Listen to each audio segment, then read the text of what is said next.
dalban szereplő események, az író képzeletének szüleményei. Ezért nem szabad valósnak feltételezni őket, bármi nemű hasonlóságát tényleges eseményekkel és személyekkel a puszta véletlennél.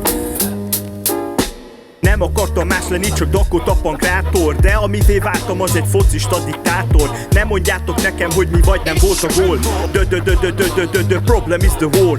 Az életem értelme még mindig a szerelvények, de nem tudtam ellenállni a pénz szerelmének. Hát nem gyalog jöttem, toltak a narancsos évek, a kezeim most is csak csöveket szerelnének. Brüsszeli a priós, az orrom az még kokós. Nehéz itt az élet, nem lehetek válogatós. Németes vagyok, ezért az angolom nem okos. A fehér galérom az bizony szörtény soros. Reggel este maratonokat nyomok, hogyha akarok. A repülőgépen rudas big szalámi kattolok. Mint az égszégyártó, egyre feszítem a húrt. A folyó 100%-on minden belefut.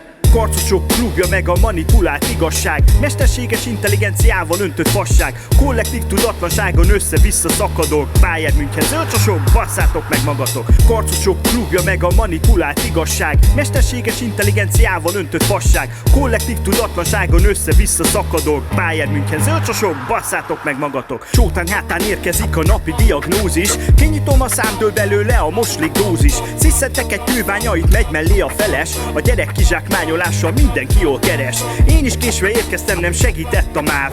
Bármi, amit mondunk, az ferdített valóság. Most te vagy a soros, mert a vonat retyó szaros. Csillogjon az ülőke, az jöhet a disznó toros. Zsolti bácsi azt mondta, hogy savanyú a szőlő. Utca végén az árokban fürdőzik egy sellő. Esküszöm, nem tudom, hogyan csúszott le a gatya. Kicsit sok a véletlen, meg a mese atya. Domboldalban a sor végén kiverik a karót. Cicogja a kicsi egér, de nem kapott sajtot. A torkomat kaparó undor, szépen lassan lenyelem a papírra, meg simán ráverettem azt, hogy kegyelem.